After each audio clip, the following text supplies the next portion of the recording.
Esta es la WLRP Radio Raíces, 1460 AM. La voz del pepino.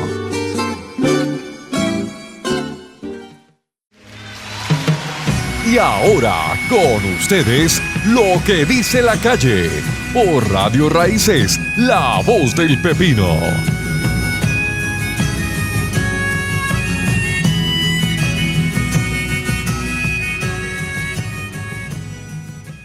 Buenas tardes a todos nuestros radioescuchas aquí en Radio Raíces 1460, La Voz del Pepino, en el esperado panel de mujeres de toda la semana, con esta su servidora Carmen Kitty Pérez y su coordinadora, la doctora Irma Nazario, Lugo Nazario. El día de hoy vamos a tener un panel extenso para discutir esta ley que estamos teniendo en estos días en auge, en discusión en los medios, la ley 89, que tiene que ver con una carta circular que está corriendo por ahí sobre la sexualidad y la afectividad en el aspecto escolar y cómo esto puede estar afectando nuestro estudiantado, nuestra niñez, al magisterio. También tenemos el día de hoy, pues, entre los compañeros que nos acompañan, a la compañera Eva Ayala de Educamos, que líder sindical, que nos va a dar también una referencia sobre estos temas. También nos van a acompañar varias personas del Frente de Acción Social. Empezamos presentando a la doctora Alice Pérez, psicóloga y coordinadora del Frente, al trabajador social Alejandro Santiago, que también es parte del Frente de Acción Social, y Nelly Zambrana, también como parte del Frente de Acción Social. Y así que tenemos estas personas que son expertos en el área y la doctora Irma nos va a ayudar a coordinar las preguntas y las entrevistas. Así que, por favor, a todos nuestros radioescuchas, les vamos a dar compartir, share en la plataforma de Facebook, en YouTube también nos encontramos en el panel de mujeres.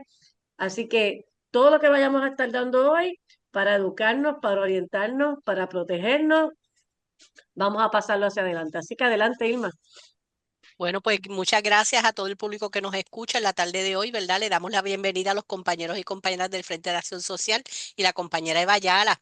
Y es importante, ¿verdad? Para ese público que nos escucha, nuestra preocupación, que nos interesa que entendamos un poco mejor por qué esta discusión sobre esa ley 89 que firmó la gobernadora la semana pasada, que específicamente hablamos sobre el tema de la sexualidad y la afectividad, ¿verdad?, con nuestros jóvenes. Así que yo creo que qué mejor que las personas que van a estar compartiendo hoy con nosotras. Y esta pregunta para arrancar, ¿verdad? Porque es importante cuando hablamos de educación sexual, ¿a qué nos referimos cuando estamos hablando de educación sexual? Así que, ¿quién quiere empezar? Bueno, pues yo creo que yo puedo hacer esa, ¿verdad? Empezar a trabajar con eso.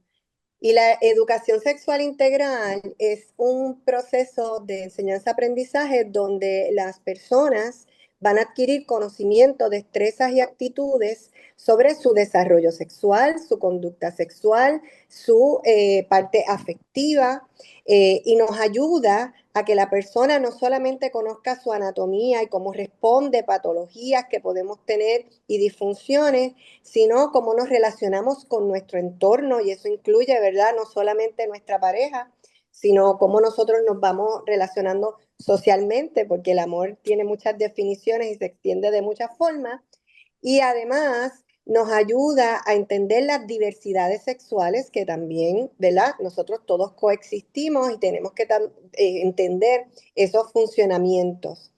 Así que es un tema bien extenso que nos acompaña durante todos los periodos del desarrollo y nos va a hablar de los cambios conductuales, sexuales en todos los periodos de desarrollo, ¿verdad? Porque son diferentes, y nuestro cuerpo responde de manera distinta, y obviamente el entorno, el contexto donde nos estamos desarrollando es parte también importante de cómo se dan esas respuestas. Por eso la educación sexual también está ligada a lo que nosotros vemos entre las violencias sexuales, ¿verdad? Y el abuso sexual, porque es esa vinculación de lo que yo sé, de cómo yo lo trabajo, y cómo lo estoy asociando con mi entorno y con mis parejas, tiene mucho que ver también ahí.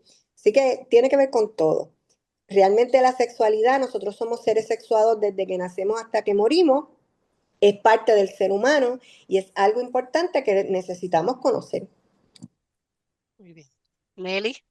Mira, por la misma línea de la importancia que reviste estar educadas y educados sobre lo que es sexualidad, como lo acaba de compartir la compañera Alice, y también todo lo que tiene que ver con los aparatos reproductivos, con la reproducción humana, que son temas que son puntuales en los cursos de ciencia, de biología, en los cursos de salud, y que son transdisciplinarios en el sentido de, como bien dijo Alice, tocan, ¿verdad?, nuestra vida. Entonces, sí hay que hablar de esos procesos, sí hay que conocerlos en todas las etapas del desarrollo y sobre todo en las etapas de la niñez y las etapas escolares que se están formando nuestros niños y nuestras niñas, para que precisamente puedan comprender todos los procesos que les ocurren y que tocan sus sensibilidades.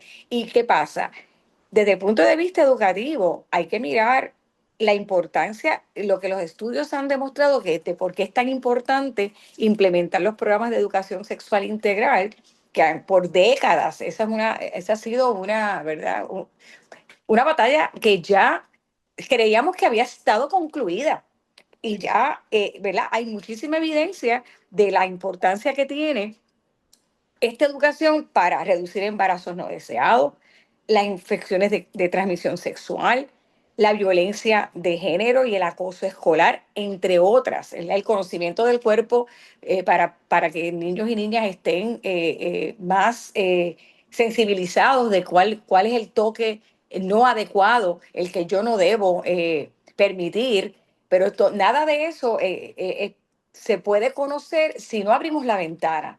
Si no abrimos la ventana, pensamos que un toque que es inadecuado, pues si viene de una persona que me conoce o de un familiar, que como dicen las estadísticas, prácticamente el 89% del abuso sexual se da en entornos de conocidos y de familiares, pues yo no lo voy a interpretar como algo negativo. Así que sí es importante esta educación que los estudios han dicho que ayuda a prevenir, que ayuda a formar mejores seres humanos. Así que entendemos que es un retroceso. Ya han habido, ¿verdad?, varias personas que públicamente lo han dicho, han habido profesionales, se han dado paneles, se han escrito posturas como la del Colegio de Abogadas y Abogados. Pronto viene una postura de profesores de la Facultad de Educación, donde yo trabajo, que nos hemos reunido para esto, y una postura de maestros y maestras egresadas y egresados de la Facultad de Educación, preocupadísimos por esto, porque esto también incide en esa educación que damos en la universidad. A nosotros nos toca y nosotros tenemos que pronunciarnos en universidades,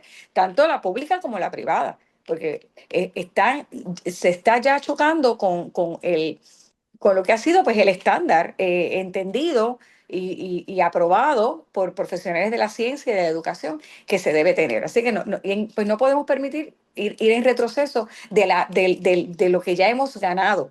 Y más en un país como el nuestro, donde han aumentado dramáticamente los abusos a menores, los feminicidios, y todo esto está totalmente conectado. Así que por eso, pues, es importante esta conversación y tenemos que seguirla teniendo en el seno de nuestros hogares y con nuestros colegas. Alejandro, y como trabajador social, ¿cuál es la preocupación que ustedes expresan en torno a este tema? Eh, bueno, desde el trabajo social para nosotros es fundamental que la educación sexual pueda estar presente, no solo dentro del currículo escolar, también dentro de los senos de cada uno de los hogares, pero reconocemos que no todas las familias tienen, ¿verdad?, las capacidades en ese sentido.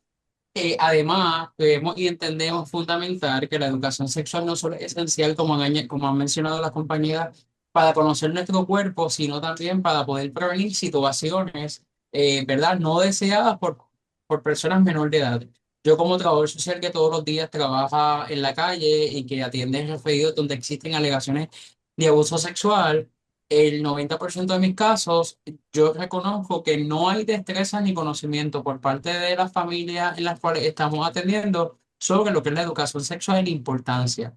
Tanto así que muchas veces las ideas que presentan sobre la educación sexual son ideas erradas, Y hemos entendido, y como así lo sostiene la evidencia científica, la educación sexual es fundamental, principalmente cuando hay situaciones donde una persona menor de edad es víctima y está siendo molestada físicamente por una persona adulta, y que muchas veces, según los datos, el 87% de las personas que son agresoras o han hecho alguna intención de esto están dentro del seno del hogar, ¿verdad? Ya sea papá, mamá o una figura masculina o incluso mujeres o una persona cerca, ¿verdad? Ese núcleo. Y cuando tú le enseñas a las personas menores de edad cómo identificarlo, es una forma efectiva de poder prevenirlo. En la mayoría de los casos, en los cuales se le enseña a un niño o una niña cómo identificar una acción donde es indebida, ¿verdad? Las llamadas partes privadas, pueden estas personas apalabrar su incomodidad, el cómo, cuándo y cuántas veces, si es que hubo más de un evento, lo experimento y sobre todo señalar a esta persona. Por eso es que sostenemos desde el trabajo social que la educación sexual es efectiva y no debe de retirarse y, ¿verdad? Reconociendo que en la actualidad ya eso es ley y que lamentablemente, ¿verdad? Tenemos la esperanza de que eso pueda cambiar, pero sabemos que aquí hay una estrategia orquestada político-partidista, pues nos toca de manera estratégica buscar cómo introducirnos, ¿verdad? Educando a las familias sobre la importancia y a su vez a la niñez, adolescencia y juventud, aunque sean desde trabajos desde la comunidad. Piensen, y yo creo que uno como madre, padre, tío, tía, ¿verdad? Y también desde el área de la educación, es preocupante que venga una madre o un padre que no conocen sobre el diseño del currículo académico, del contenido de ese currículo, de la forma en que se presenta esa información a nuestros estudiantes, que entonces venga a decirle al maestro o maestra que no quiere que se enseñen esos temas por lo que le parece, por su subjetividad.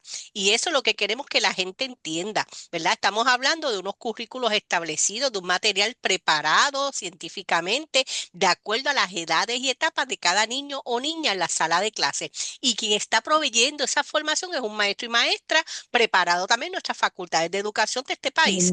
Así que eso es bien importante en ese sentido. Y entonces eso impacta la sala de clase, más impacta el rol del maestro y maestra. Por eso es importante, ¿verdad? Lo que estamos trayendo de esta denuncia, cómo eso impacta todo ese espacio. Así que Eva, nos gustaría también entonces, ¿verdad? Que nos expusieras un poco cómo el magisterio se ve afectado desde esa mirada, desde este tipo de ley que se firma sin tomar en consideración todas esas otras implicaciones para el país. Pues mira, es importante primero señalar que nosotros como educadores, principalmente como líderes de los diferentes sindicatos que elaboran en el Departamento de Educación, nosotros no fuimos consultados para este proceso, que nos tomó de sorpresa, que nos enteramos a través de la prensa cuando se aprueba la ley. Eso para empezar. En segundo lugar, entendemos que es una ley que lo que hace es como una censura a los temas que nosotros como educadores y educadoras podemos desarrollar en los centros educativos en los cuales laboramos. Nos preocupa enormemente el poder que le da esa ley a los padres y madres de los estudiantes porque pudieran interferir directamente en el currículo, la forma y manera en que nosotros transmitamos la educación sexual en nuestras escuelas. Incluso les cuento que tuvimos una reunión esta semana en el Departamento de Educación y la directora de currículo, la doctora Moro, a mí me llamó muchísimo la atención porque yo le dije, miren, lo que ustedes han permitido que se apruebe esta ley, a nosotros nos parece que es una aberración, es un retroceso en la educación pública puertorriqueña, pone en riesgo a nuestros maestros, principalmente porque son las personas que trabajan directamente con ese estudiante, aunque la ley dice que cualquiera pudiera estar expuesto a ser querellado o demandado. Obviamente sabemos que la soga parte por lo más fino y que nosotros somos las personas que vamos a estar directamente envueltos con los estudiantes. Y le pregunto yo a la doctora Moro, ¿qué vamos a hacer? Que me gustaría que ella me contestara, que en caso de que tengamos en un salón de clase un padre que le diga al maestro, yo no quiero que tú me le impartas enseñanza sobre X o Y tema, a mi hijo, pero que el otro le diga, pues sobre eso yo quiero que tú me le enseñes, porque nos vamos a encontrar con las dos posiciones. Exactamente. Y para sorpresa mía, ella me dice, pues Eva, eso es bien fácil. Si los maestros y las maestras son bien ingeniosas, a ese estudiante en lo que tú impartes ese proceso, tú lo mandas al patio o a la biblioteca. Y yo le dije, de verdad que usted esa es la contestación que me está dando. Me parece que es una falta de respeto. Primero, porque las bibliotecas no son centros de cuidado de niños, de jóvenes. Las bibliotecas son centros de extensión del proceso de aprendizaje de la sala de clase. En segundo lugar, nosotros tenemos un problema muy grave con las sustituciones. Nosotros no podemos mandar los estudiantes a que otros compañeros que están en el patio o que tienen la hora supuestamente disponible, porque no es disponible, es para hacer labor educativa Ujú. o para prepararse, sean los responsables de atender a esos estudiantes en lo que nosotros damos X o Y tema. Pero esto se extiende un poco más en el proceso educativo, tiene unos alcances. Yo le pregunto, ¿qué vamos a hacer con esas destrezas que esos padres ¿verdad? Se opongan a que nosotros se las administremos a los estudiantes? Pues lo declaras exento. ¿Cómo?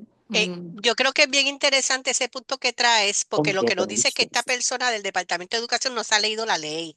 Porque aquí tengo la ley y en una parte dice, este derecho incluye la oportunidad de poder tener evaluaciones alternativas en caso de que cierto material objetado sea requisito para aprobar algún curso o materia. Yo lo que entiendo es que eso implica más trabajo para esa maestra y maestro Exacto, también. Claro. Tengo hacia una eso iba. preguntita. Sabe que aquí va a aumentar la carga de trabajo del maestro, porque lo que dice explícitamente la ley es que usted le tiene que buscar una sustitución de ese material, que mientras usted está dando ese material, ese estudiante tiene que estar cubriendo otra área. Y entonces es como si el maestro estuviera preparándose para diferentes cosas en la sala de clase. Aparte de que aquí no ha habido una discusión directa con nuestros maestros, porque aquí no se va a impactar el maestro que atiende salud, porque aquí lo están circunscribiendo nada más al educador en salud. Hace varios años, no sé si ustedes recuerdan, al maestro de Atillo, del pueblo de Atillo, cuando estuvo discutiendo una novela, que de esa novela tan extensa, yo creo, hubo un fragmento que utilizaron para decir que ese maestro estaba discutiendo material pornográfico dentro de su sala de clase. Así que esto nos expone enormemente. Nosotros los maestros estamos ya cansados de que nos pongan a pelear con los padres, porque esto es un problema que también tenemos a diario, ¿verdad? Y cerrando este planteamiento, el acoso campea por su respeto, ¿verdad? Y cada día se ha ido incrementando más en el departamento y entendemos que aquí se va a desarrollar una gran lucha dentro de nuestras escuelas, pero va a haber una cacería de brujas. ¿Por qué? Porque los maestros los van a estar monitoreando todo el tiempo y cualquier cosa, si ese padre entiende que usted está tocando un contenido sexual que ellos no les agrade, pues mira, te pueden radicar querella o te pueden llevar al tribunal. Así mismo. Tengo una, tengo una Mira, preguntita. yo creo, haz la pregunta, pero tengo algo que decir. Sí, no, cuando Yo usted también. termine, sí. Cuando usted termine. Bueno, Ah, ok. es que siguiendo la línea de Eva, que me parece bien, bien importante, el abrir la puerta a la censura educativa, o sea, es terrible porque van a censurarlo todo. Y entonces tú Ujú. pones una persona que no tiene ni la preparación y posiblemente no tiene el conocimiento ni tiene la Así comunicación, mismo. ¿verdad? A que te diga a ti que estás preparado, ¿verdad? Qué dar y qué no dar, porque no va atado a unos valores o a una ideología en particular. Cuando la educación no se transmite de esa manera, ¿verdad? Ajá. La educación, y sobre todo en este caso el tema de sexología, tiene que ir atado a la evidencia científica. Eso es todo, o sea, los currículos se trabajan desde ahí y se va a dar desde las etapas del desarrollo de acuerdo a lo que los niños y jóvenes deban conocer según van creciendo, ¿verdad? Y eso está estipulado así. Pero entonces abrieron la puerta para que esta persona que posiblemente es un analfabeta sexual venga y le diga a alguien que está preparado que no puede hablar de eso, posiblemente porque él no lo sepa o porque lo que sabe es erróneo y por lo tanto no quiere que le hablen a su hijo de eso de manera correcta y educada. Sí. A eso es lo que estamos abriendo las puertas. Y ciertamente a que es una ley de exclusión porque tenemos unos estudiantes que van a poder educarse y hay otros que no. por petición del padre están excluidos de la educación que el país está obligado a darle, ¿verdad? El sistema está obligado a darle. Así que no sé si por ahí va la cosa tuya. Quería en esa línea y la misma de Eva hablar de que esto todo, ¿verdad? Es una hipocresía moral. Es una hipocresía moral que pone en una desventaja enorme a los estudiantes de escuela pública. ¿Bien? Yo recuerdo cuando el asunto de la novela Aura de Carlos Fuentes, a la que hizo referencia Eva, en aquel año yo estaba impartiendo un curso sobre literatura infantil en la universidad y tenía estudiantes de colegio privado de María Reina que me dijeron, esa novela yo la leí en grado 11. Entonces, ¿qué pasa? Estamos mirando, ¿verdad? Cómo los maestros y maestras han podido manejar siempre este tipo de literatura con respeto en el entorno seguro de una sala de clase y con una perspectiva de literatura, de análisis crítico y demás, aun cuando son contenidos que puedan tener palabras que llamen al erotismo y demás. Entonces, por un lado vemos cómo se maneja adecuadamente, cómo los maestros saben manejar eso adecuadamente y se manejan en unos contextos y no hay ningún problema, aun cuando tienen unos estándares de religiosidad que uno diría, wow. Y acá en la escuela pública tenemos una cantidad de personas que por la ignorancia, ¿verdad? Hacen posible y hacen mucha fuerza para que estos contenidos no se trabajen, no solamente los literarios, como pasó en el caso del maestro de Atillo, sino ahora con la educación sexual, donde vemos una doble vara y marcada por la ignorancia y donde vamos a ver que quienes más perjudicados van a estar son los estudiantes de escuela pública que no tendrán otros entornos seguros donde aprender y donde escuchar estos contenidos. Entonces, ahí tenemos a un Estado, a un gobierno que está abandonando una responsabilidad que le toca. Y esto hay que decirlo y hay que puntualizarlo, porque ciertamente las escuelas privadas seguirán dando sus contenidos y les estarán impactando a sus estudiantes. Entonces, es la escuela pública la que se deja mangonear, digo yo, y manipular cuando tiene las respuestas en sus manos. La respuesta es los entornos son saludables, los entornos son seguros, los maestros están preparados, usted no tiene que temer. Entonces, es como dice Eva, en vez de crear un ambiente de colaboración entre la escuela y la familia, incluso invitar a las familias a tener esos talleres y ampliar sus conocimientos, que yo sé que lo hacen, se está creando un clima hostil que no nos va a llevar a ningún lado. Y nuevamente es la escuela pública la que está siendo más perjudicada. Yo quería hacer un último planteamiento, si Irma me lo permite. Dale, Eva. Es que volvemos al tabú y eso a mí me preocupa enormemente, que nuestras escuelas públicas se conviertan en un lugar donde cuando nosotros tengamos la posibilidad de informar, es como si nuestros niños y niñas se desinformaran. ¿Por qué? Porque cuando tú ocultas información, desinformas, ¿verdad? Yo siempre he dicho que cuando uno le da información a la gente correctamente, tú le das poder. Las personas se empoderan, pero cuando tú no le das la información correcta, el niño y el joven la va a buscar. pero la va a buscar incorrectamente. Va a ir a las redes y tú ahí no va a haber filtro, ahí no va a haber filtro, ahí no es científico, desde una acción pornográfica que se la van a pasar unos a otros, ahí no hay ningún tipo de educación porque usted no los va a poder controlar. Y entonces, Así mismo. y no es que nosotros queramos controlar, pero cuando tú tienes en una sala de clase una discusión dirigida, pues entonces hay unos controles que tú los puedes establecer, pero de lo contrario tú lo dejas ahí a la deriva, al limbo, que el estudiante decida lo que quiera aprender o escuchar. Pero entonces el padre cree que lo está ayudando y no lo está ayudando. Entonces, por otro lado, traigo una última preocupación, que son muchísimas, pero a mí me preocupa el trabajo de los maestros también.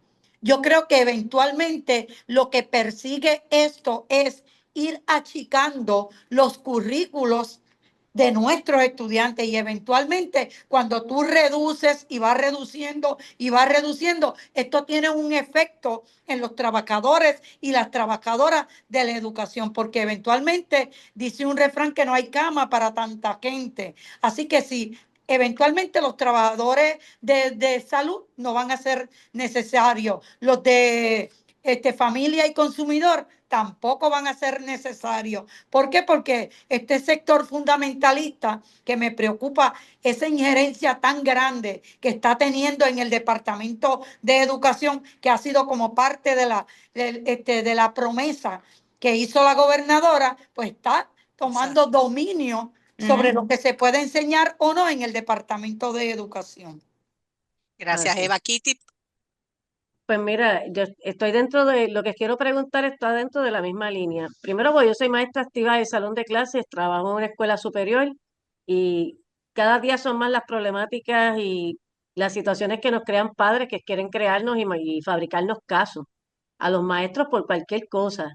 Y por no decir una agenda escondida que tienen algunos directores que se dedican a acosar y perseguir a los maestros y Eva sabe que hay un auge en el pedido de medidas cautelares. Maestros que llevamos casi 30 años de servicio, que hemos trabajado en distintas áreas de trabajo.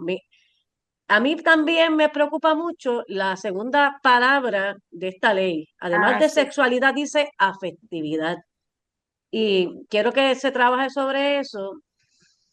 Y en el caso mío, que soy maestra de historia, yo estoy bien preocupada, no solamente por la cuestión esta de la sexualidad, un ejemplo. ¿Qué va a hacer un maestro de noveno grado cuando entra el tema del Renacimiento? Y tenga que hablar de las esculturas de Miguel Ángel, o tenga que hablar de las pinturas de Rodán, cuando tenga que hablar de esos temas, ¿verdad? Cuando tengamos Lo que visual. hablar de los taínos y explicar porque los taínos, ¿verdad? Utilizaban ropa y hacían sus areitos. Mire, años atrás yo tuve una situación en particular, hace muchos años, hace como 20 años atrás, yo hacía un areito en mi salón de clases, esto para que lo escuchen los radioescuchas, son realidades de los maestros que vivimos. Y todo el mundo participaba del areito y poníamos las piedritas, hacíamos el casabe, hasta la directora se metía, hacía el trabajo del boique. Y pasada una semana, un estudiante me dijo que había compartido esto con su pastor y que el pastor dijo que iba a ir a la escuela a hacer una protesta porque yo estaba imponiendo las creencias mágicos religiosas de los taínos en mi salón de clases y haciendo rituales que estaban en contra de las creencias de sus estudiantes y que se me iba a acabar el relajito. Eso para darle un ejemplo de cosas que ya pasan, porque como está diciendo Eva, esto es algo orquestado. Este grupo fundamentalista que está buscando avanzar estas ideas que van por el fascismo, está orquestado, o sea, tienen una agenda y se van a sentar allí a ver a qué maestro específico que tiene unas posiciones que, que va a dar una clase holística, que va hacia todos y todas, y que para entonces ¿qué? Perseguir, para sacar, para amedrentar y para llevar nuestra educación hacia una línea del apartheid, porque esto es el apartheid. En el caso de África era con raza, pues aquí se trata de una clase de índole sectaria religiosa que quiere imponer unas ideas grasas a toda nuestra niñez. Y está privando a nuestros niños de escasos recursos que no pueden pagar un colegio de su denominación religiosa a que todo el mundo crea su creencia. Sí. Cuando los niños nos pregunten algo en el salón de clase que tenga que ver con situaciones históricas, sobre un ejemplo, el reggaetón y todas estas cosas, mis estudiantes me preguntan, Missy, pero cuando estamos hablando de feminismo y me gustan las canciones de Cani, yo quiero que también analicemos la canción de Andrea. Entonces, ¿qué le voy a contestar a ese estudiante? Como dijo Eva, lo va a mandar al parking, lo va a mandar a la Ajá. biblioteca. Estos son realidades, las quería traer, ¿verdad? Entonces, Porque perfecto. sé que este ambiente mañana, los maestros vamos a estar con eso en nuestra mente mientras nos siguen dando información allí durante estos próximos 3 días. Pues mira, continuando la línea de discusión y, ¿verdad? Hablando un poco de lo que es el tema de la afectividad, que es otro de los conceptos que cubre la ley y como muy bien menciona la profesora Carmen Quinti Pérez, la afectividad, pues obviamente, la ciencia en términos de de la educación sexual ya la define, ¿verdad? Pero me genera mucha curiosidad que se encaje el concepto de afectividad únicamente como un asunto de la sexualidad humana, cuando la afectividad puede ser tan sencillo como para tú poder hablar de cuánto tú te sientes triste, alegre, de Exacto. más depresión, otros indicadores que pueden ser útiles para poder identificar situaciones individuales en el contexto de la comunidad o incluso en el contexto de la familia. Atando esto con los ejemplos que han traído con el tema de, ¿verdad?, de religión, que eso incide en las llamadas libertades religiosas, que sabemos que otro de los La temas ley 1. Sí. este año electivo tras la elección de la actual gobernadora. Eh, Recuerdo que como parte de mi ejercicio que hemos recibido referidos donde una menor le ventila a una maestra que tanto esta menor como otras de sus hermanas han sido tocadas por varios miembros de su familia como parte de una creencia religiosa. Y estamos hablando de un Puerto Rico 2025, en un lugar muy cercano a donde cada una de nosotras podemos estar viviendo. Y tú te quedas perplejo porque quizás uno diría, esto pasaba en los tiempos quizás de mi bisabuela, por dar un Ujú, ejemplo. ujú, La educación un poco más limitada, donde había más manipulación, el acceso a la información era más cuesta arriba, ¿verdad? Pero no ujú. estamos hablando de un Puerto Rico actual y sí me uno a las preocupaciones, ¿verdad?, que han ventilado sobre cómo se puede dar esa dinámica en el proceso de enseñanza con los adolescentes, juventudes o incluso los niños y niñas, y particularmente porque esta ley va a enmarcar unas contradicciones, y me explico. La ley 57, que es la ley conocida como de maltrato de menores, antes, eh, esta ley dice que el Estado tiene que garantizar el mejor interés del menor. Y es interesante cómo se le priva el acceso a la educación y a la información con la imposición de esta ley, el inciso H, pero a su vez también la ley 86, si no se me escapa, de 1983, que es la ley para el tratamiento y la prevención de enfermedades de transmisión sexual, nos dice que un menor de 21 años puede recibir tratamiento y evaluación médica si tiene una infección de transmisión sexual sin la autorización de un papá. ¿Cómo un menor va a saber si está experimentando síntomas asociados a una enfermedad de transmisión sexual si este currículo de enseñanza lo va a estar limitando un padre o una madre en el contexto, por ejemplo, de que haya experimentado una agresión sexual donde este agresor haya tenido un síntoma de una infección de transmisión sexual, la transmite, pero no le podemos decir a este niño o esta niña, mira, está experimentando esto, necesitas intervención de un médico, porque ya este papá o esta mamá pudo haber ido a decir, no, no quiero que le hable de esto a mi niño o mi niña, lo enviamos a la biblioteca, ¿verdad? Siguiendo el ejemplo de la contestación que le dio Eva, lo enviamos a la biblioteca o lo enviamos al patio, este niño experimentando una sintomatología que puede poner en riesgo su salud, y unos padres y un padre y una madre que posiblemente se están haciendo cómplices para evitar que este menor Ujú. servicio. Y esto es la realidad de lo que manejamos en diferentes agencias, ¿verdad? Yo en este momento no estoy representando ninguna agencia, pero los trabajadores sociales que estamos directamente en la calle, trabajando mano a mano con el trabajador social escolar y con los maestros, que son nuestros mejores colaterales para poder levantar la información necesaria cuando hay abuso sexual. Y lo traigo porque, por ejemplo, en datos del 2024, 1.387 fueron los casos de menores de 16, de 18 años hacia atrás, ¿verdad? Que trajeron alegaciones de abuso sexual por parte de una persona que de su núcleo, ¿verdad? Ujú. Entonces, estamos exponiendo una situación de mucho riesgo a la niñez y no solo a la niñez, también a los profesionales de maestros y maestras y a los profesionales del trabajo social. Pues, por ejemplo, yo que voy a diferentes escuelas a ofrecer este tipo de taller, pero sí me parece que nos va a tocar de alguna manera, tristemente, asumir la responsabilidad, y esto lo digo con muchísimo respeto, ¿verdad?, de ser ingeniosos de cómo llevamos ese conocimiento y cómo insertamos a los padres que sí están a favor de esto. Sí. Exacto. Yo creo que esa pregunta, ¿verdad, Alejandro? ¿Cómo insertamos a esas madres y padres responsables que quieren que se hable de estos temas? Es bien importante.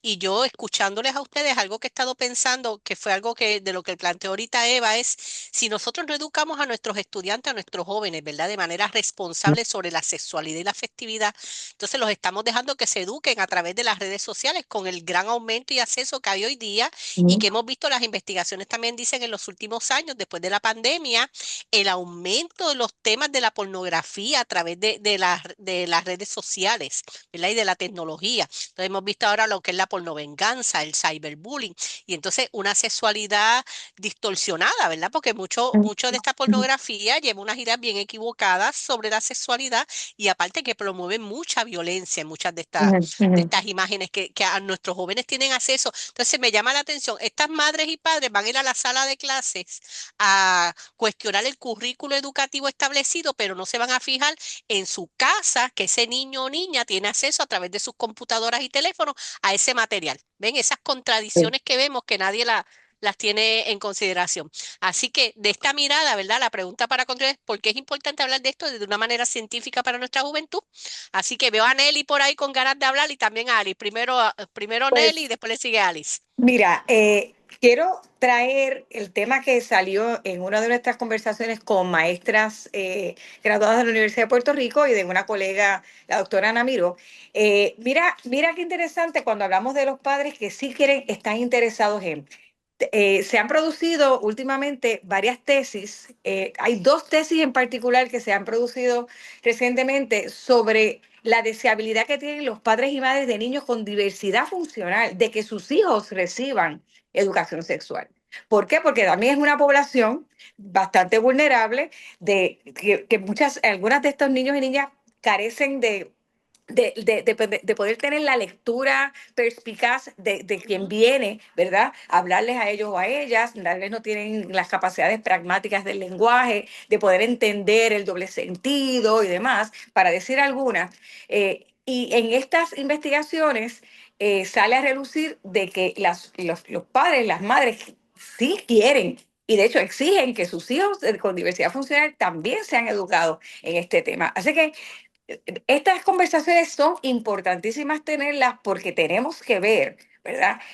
Como habían dicho anteriormente, de dónde viene, cuál es la mala intención que hay aquí de coartar, ¿verdad? Que se hablen de estos temas. Y en términos de la afectividad, a mí me parece que hay otro discurso totalmente encontrado, hipócrita también, porque ¿de qué hablan cuando hablan de afectividad y sexualidad? ¿A quién tenemos que amar? ¿Ese es el temor? ¿O no queremos que los niños asocien la sexualidad, la sensualidad, lo que sentimos con lo que es la afectividad? ¿Acaso el departamento no ha creado pues cuestionamos la calidad de esos materiales? Ha preparado unas actividades socioemocionales para los niños porque están preocupados por la violencia y el bullying. Y hay que hablar de las emociones. ¿Cómo entonces vemos nuevamente la hipocresía, la gran hipocresía aquí? ¿Cómo es importante sí hablar de las emociones, pero no es importante hablar de la afectividad cuando afectividad y emociones están en la misma dimensión, ¿no? Nuevamente, esta conversación hay que continuarla con mucha perspicacia, porque como dijo Eva, por aquí vienen unos ataques, la soga corta por donde más finito es, pero tenemos que buscar también estas poblaciones de padres aliados y aliadas que sí quieren que sus hijos sean educados adecuadamente y que es en la escuela donde eso se tiene que dar. Así que eso puede ser materia para otro programa, el asunto de las Definitivo. poblaciones de diversidad funcional. Pues Sí. Alice, te escuchamos. Bueno, mira, yo entiendo la educación sexual integral va atado al desarrollo, como dije ahorita, y tan es así que aunque le hablemos o no le hablemos, nuestro cuerpo se va a seguir desarrollando, ¿verdad? Y va a Y va a seguir. llegar el momento en que yo voy a tener unas necesidades fisiológicas y afectivas que las voy a buscar satisfacer.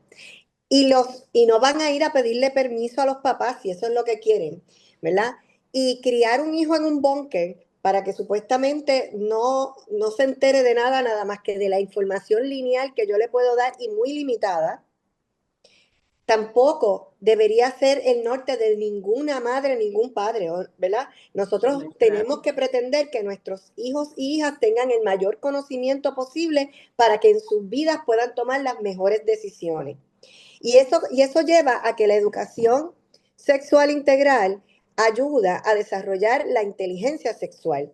Y la inteligencia sexual está atada al conocimiento que tiene esta persona, a sus emociones y afectividades, a su conducta, pero que lo une para poder llevar ¿qué? Unas buenas decisiones en su vida, ¿verdad? De consentimiento, unas decisiones en su vida para hacer que su vida tenga placer, bienestar y buen desarrollo en general. Así que yo tengo que trabajar para que la persona tenga una buena inteligencia sexual. Nos hace falta.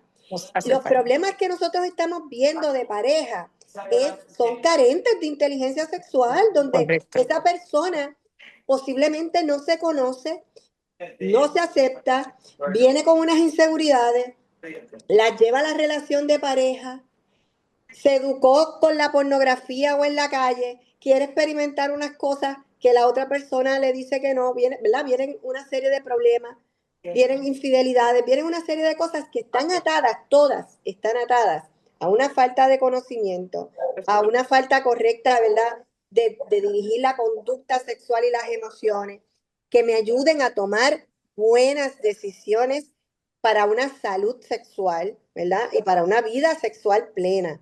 Así que a mí me parece que todo esto tiene que hacerse en esa mirada, ¿verdad? Sí. Para yo poder trabajar con otras situaciones que empiezan en la escuela, desde los noviazgos, y hablando de afectividad, los noviazgos donde hay violencia en las escuelas. Así Pero mismo. viene porque desde antes me carezco de una información y acepto estar en unas situaciones que no debería estar si tuviera el conocimiento. Y ahorita tú dijiste y hablaste muy bien, si yo no le enseño en la escuela, yo no lo hablo en mi casa, y aunque yo lo hable en mi casa, yo necesito un refuerzo de conocimiento científico y de validez, porque ese padre, esa madre no lo sabe todo y no es el profesional preparado para, ¿verdad?, dar la información. Así que necesito de la escuela para poder complementarlo. Lo va a aprender.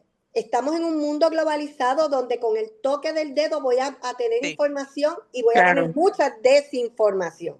Pues entonces, lo lógico es que yo lo tenga lo mejor preparado para que en el día que decida tener su actividad íntima sexual, lo haga con el conocimiento adecuado que le permita tener una salud sexual adecuada. Así que yo entiendo que ese debería ser el norte y es como deberíamos atraer a estos padres y a estas madres, porque siguiendo unas ideologías particulares que lo que hace es castrarte tu desarrollo y que viven una falacia de lo que podría ser sexualmente, porque si sientan esos niños y esos adolescentes es totalmente contrario, pues lamentablemente los problemas que hemos estado viendo van a seguir aumentando. Y es bien importante lo que ustedes traen, ¿verdad? Pensando precisamente en ese aumento que hemos visto de la violencia en las generaciones jóvenes, en el noviazgo. Es más, hay una ley que para el mes de febrero, ¿verdad? Hace un mandato a la oficina de la Procuradora de las Mujeres de que tienen que dar talleres y temas sobre la violencia en el noviazgo a nuestros jóvenes. Así que ahí vamos viendo, ¿verdad? Las contradicciones. Y algo que a mí me gustaría traer también es, ¿por qué el Departamento de Educación no se opone a este tipo de ley, ¿verdad? ¿Cómo permite que esto se dé? ¿Qué ustedes opinan? A mí me Eva. gustaría contestar sobre eso. Era una de las preocupaciones que te iba a traer ahora. y es que el maestro de la sala de clase se siente solo. ¿Por qué? Porque el departamento no le está respondiendo a los intereses y necesidades de nuestro estudiantado y de nuestro magisterio, ¿no? Ellos tienen unos intereses políticos partidistas. Y yo siempre he dicho, tenemos un secretario, tenemos unas personas que están dirigiendo el departamento que tienen las prioridades totalmente invertidas. No están cónsonas con lo que nosotros queremos enseñar, no están cónsonas con lo que necesitan nuestros estudiantes. Pero lo más triste de esto es que ellos están permitiendo a través de esta ley que los currículos sean enmendados por gente que no conoce de currículo. Exacto. Eso es de manera arbitraria y eso a mí me preocupa porque y la contestación, Irma, y a las demás compañeras es que el departamento no tiene un compromiso real con la educación pública puertorriqueña, no. Ellos Así mismo. están ahí porque le responden al gobierno que está de turno. Es Correcto, una cuestión política y es lamentable por demás. Es lo correcto. terrible, ¿verdad? Esa Sí, responsabilidad social con el relevo generacional, Correcto. porque, ¿verdad? Lo que reclamamos es una educación de calidad porque estamos preparando nuestro futuro como país. Así que esa mirada ahí es terrible lo que estamos viendo. son cómplices. Alejandro, me gustaría, ¿verdad? No sé, esa experiencia de los trabajadores y trabajadoras sociales en las escuelas sobre estos temas. ¿Cómo, verdad? ¿Qué datos ustedes pueden documentar o pueden presentar? Bueno, mi experiencia como profesional visitante, y digo visitante cuando, ¿verdad? En efecto me invitan a ofrecer adiestramiento, capacitación al personal escolar, profesional del trabajo social o incluso a la comunidad escolar, es que las necesidades están y no necesariamente el personal que está presente tienen la herramienta, no por falta de capacidad, sino por un asunto de demanda, ¿verdad? El efecto de Ujú. la demanda es demasiada para la cantidad de personas que existe dentro de la comunidad escolar para atenderla. Y esto pues también se complica porque están los elementos culturales que traen cada una de las comunidades, reconociendo que en Puerto Rico abraza y sirve de hogar a otras culturas, ¿verdad? Que también tienen sus realidades y sus imaginarios, ¿verdad?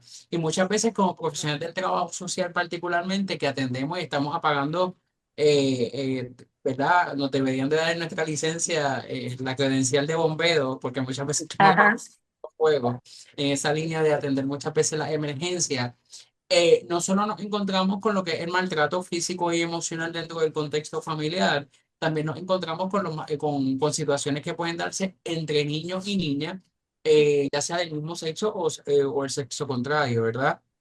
Situaciones que cuando auscultamos, también se agrava mucho con el acceso a la información mediante ¿verdad? Los dispositivos móviles, ya sea una tablet, el celular, y cómo entonces se complejiza a su vez con la llamada inteligencia artificial. Así que son muchísimas las realidades que los profesionales del trabajo social estamos experimentando en los escenarios escolares.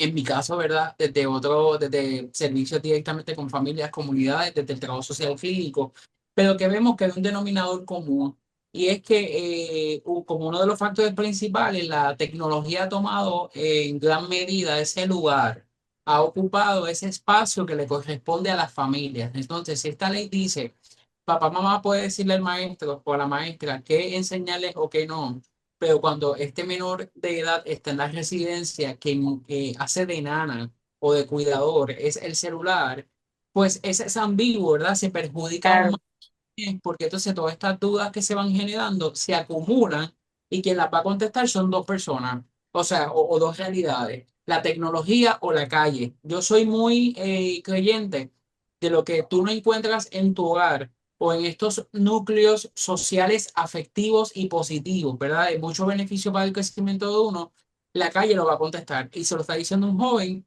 que se crió, se desarrolló dentro de comunidades vulnerabilizadas, como lo que puede ser un residencial público, dentro de todas las luces y sombras que puede tener vivir en una comunidad vulnerabilizada socialmente, que tuve la oportunidad y el privilegio de tener una familia presente y tener buenos maestros y buenos trabajadores sociales que me podían guiar. Pero en los casos donde no exista eso. Ujú. ¿Verdad? Y cómo se ha dado el cambio cultural de la escuela, incluso como efecto no solo de los procesos pandémicos, del COVID, de los cierres de la escuela, donde ya la persona con la que tú estás compartiendo no necesariamente es tu vecinito de dos, tres casas más cerca de ti, Ajá. sino puede ser una persona de otro pueblo con otras culturas, dentro de con una subcultura, dentro de una cultura más amplia. Y como decimos por ahí, hasta con unas malas mañas, ¿verdad? Entonces, Claro. no es tan sencillo con decir con una ley y con la imposición del inciso H de que los padres y las familias puedan decirle yo no quiero esto, ¿verdad? Yo sé de los padres que obviamente de los familiares que estamos diciendo yo sí quiero esto, pero también me concentro y hago la invitación a toda la audiencia de ya que dentro de la escuela no se va a poder hacer, hay que entonces empoderarnos de los otros espacios donde las personas adultas nos vinculamos para tener esa oportunidad de educación. Si la idea es que lo enseñemos desde la fe, pues mira, vamos entonces a hacer lectura de los libros de Cantares, que son los libros que se utilizan como referencia para hablar de la sexualidad dentro del contexto religioso, ¿verdad? Yo también soy muy creyente de que hay que hablarle a la gente con lo que la persona, con el lenguaje que puede entender. Pues si tú lo Claro. entiendes hablándote con Adán y Eva, pues vamos a hablarte de educación sexual desde Adán y Eva. Y por qué, ¿verdad? La simbología del libro dice, no necesariamente se conocían los cuerpos. Eh, y así sucesivamente hacer una adaptación para que la educación se pueda llevar. Y lamentablemente son tiempos complicados para todas las personas que están vinculadas a la comunidad escolar. Fíjate, Alejandro, antes de darle paso a Alice, que yo sé que quiere compartir algo más, el punto que traes de la cultura, ¿verdad? Y de la subcultura. Puerto Rico es un archipiélago relativamente pequeño, pero Claro. como sociedad debemos reconocer que hay una gran diversidad dentro de nuestras comunidades, ¿verdad? Correcto. Tanto las comunidades dentro de la isla, los pueblos en el centro de la isla, los pueblos al este de Puerto Rico, al oeste, norte, sur, o sea que hay una gran diversidad que eso tenemos que tomarlo en consideración también, ¿verdad? Cuando estamos trabajando y hablando de estos temas. Y también tenemos que reconocer algo que no quiero que se nos olvide, ¿verdad? Dentro de las religiones, dentro de nuestras expresiones de creencias espirituales y religiosas en Puerto Rico, hay unos grupos fundamentalistas, pero hay unos grupos también de avanzada, que quizás Claro. no se escuchan tanto, ¿verdad? Como estos otros, pero es importante que sepamos que hay gente clara dentro de las miradas religiosas y espirituales en Puerto Rico también que sabe que es importante trabajar estos temas de una manera educada, científica. Así que la próxima semana quizás podemos hacer el panel de mujeres invitando a algunas compañeras y Claro. compañeros sobre estos temas. Alice, te escuchamos. Sí, yo quiero cerrar, quizás que no perdamos de perspectiva, ¿verdad? Que la educación en Puerto Rico, bajo nuestra constitución, es una educación que es laica. Y eso es importante porque lo que yo estoy viendo es que de alguna manera se está permitiendo que un grupo en particular imponga sus creencias al proceso educativo que le corresponde, ¿verdad?, a todo el mundo. Y no estamos viendo esa separación de iglesia y Estado que es importante para el trabajo educativo, porque estamos creando, ¿verdad?, unas personas, un ciudadano que debería tener un conocimiento universal, ¿verdad?, un conocimiento Ujú. completo y que a través del pensamiento crítico que se desarrolla cuando estamos aprendiendo el análisis y el discernimiento, es que esa persona va a ir, ¿verdad?, desarrollando sus valores y el cómo va a ser como persona. Eso por un lado. Y por otra parte, que no podemos tampoco olvidarnos que nuestros hijos no solamente los educamos nosotros, ¿verdad? No Ujú. solamente lo educo yo. En mi casa yo le puedo enseñar modales, valores y todo eso, pero ese niño sale a la comunidad y la comunidad educa también, ¿verdad? El entorno, la escuela y otras cosas que tenemos, nuestra sociedad en general. Así que somos un conglomerado de todas esas educaciones que vamos a tener en los diferentes entornos en lo que nosotros tenemos. No vamos a tener el control evitando solamente que en la sala de clase no se dé aquello que posiblemente yo no quiero que se dé porque yo soy la persona que tengo más desconocimiento del tema, ¿verdad? Siempre le tememos a lo que no Así conocemos. mismo.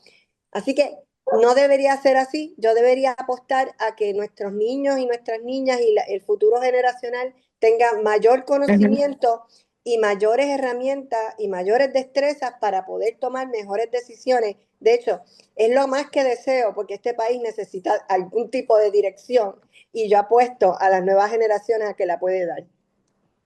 Gracias, Alice. Nelly. Sí, para terminar también, ¿verdad? El segmento y mi participación, yo creo que nosotros tenemos que invitar a que estas conversaciones se sigan dando con grupos que no se han podido expresar porque, como bien dijo Eva, aquí no hubo ninguna consulta, aquí no hubo ninguna discusión, aquí no hubo vistas públicas de otros grupos para poder debatir esta imposición de una ley que vemos que no aporta absolutamente nada.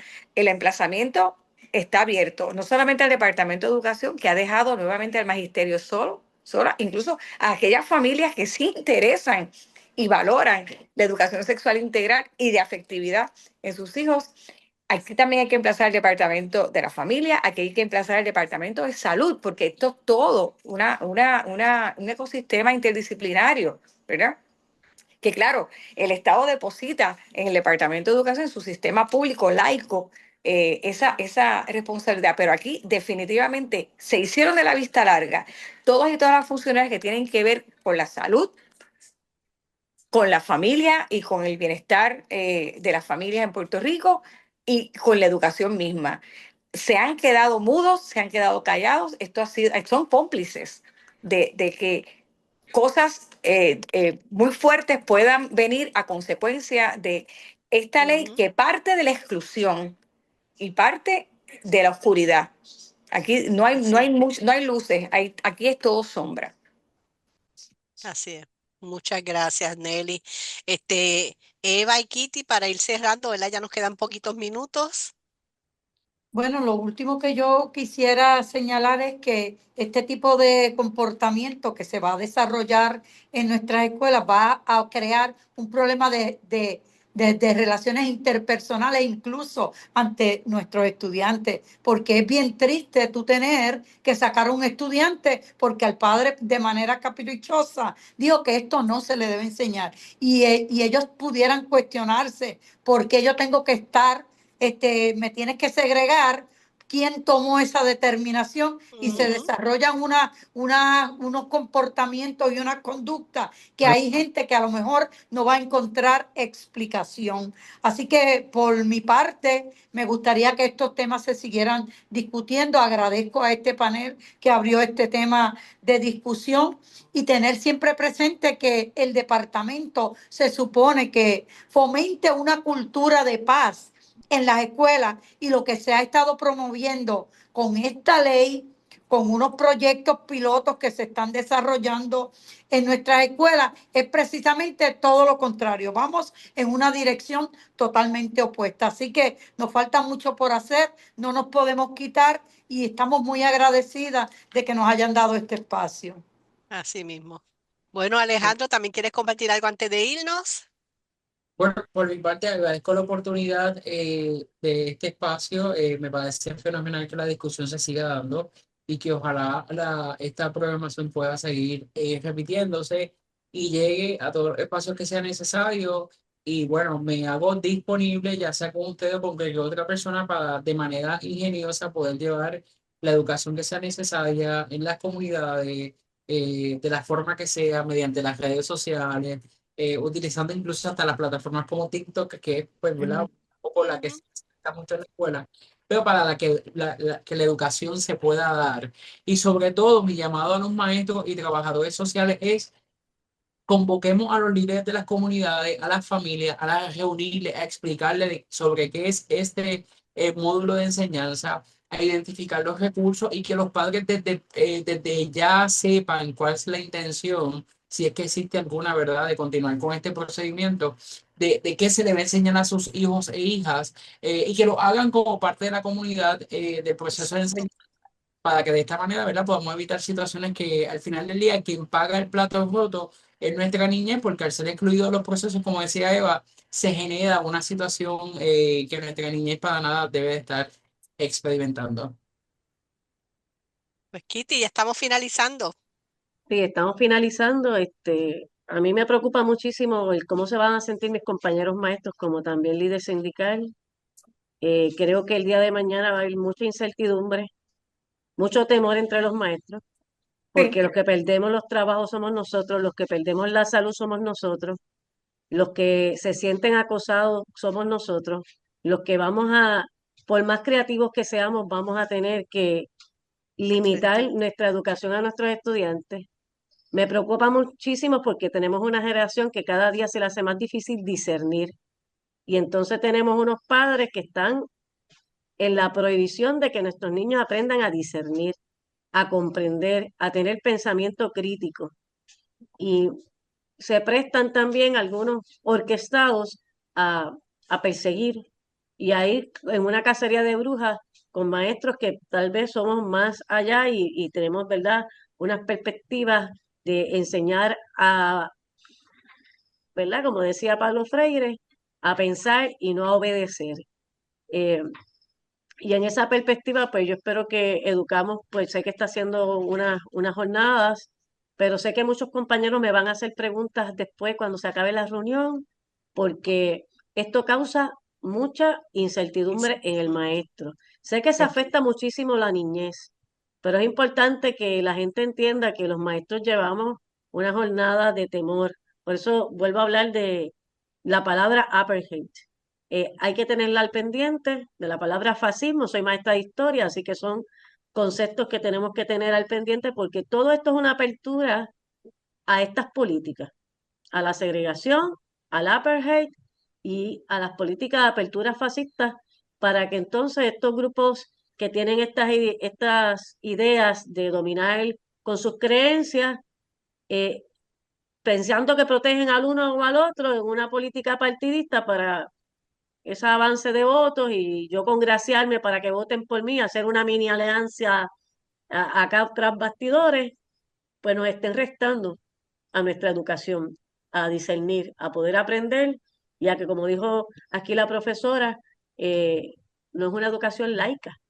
Entonces no estamos llevando a nuestros niños a romper con esos esquemas. Antes de culminar el programa, quería hacer un pequeño, ¿verdad?, paréntesis de que luego del programa del panel de mujeres vamos a estar pasando también una entrevista al compañero Ricardo Magriña del Centro de Estudios Avanzados que están buscando unas donaciones para poder salvaguardar el nuevo espacio donde se está llevando el Centro de Estudios Avanzados. Así que espero que todo el mundo nos sintonice. No olviden compartir. Tenemos el panel de mujeres tanto sale en YouTube como también sale en Facebook. Así que lo compartimos, le damos share, porque como siempre hemos dicho, este programa previene, educa y salva vidas. Así pues que tú me dices, Gilma, ¿cómo Pues culminamos? muchas gracias a los compañeros y compañeras que estuvieron presentes en la tarde de hoy. Así que seguimos, saben que cuentan con este espacio y como dice, ¿verdad, Kitty? Siempre es esa mirada educativa y de denuncia social, que es bien importante llevarla y mantenerla. Así que muchas gracias y que pasen buenas tardes. Esta es la WLRP Radio Raíces, 1460 AM. La voz del pepino.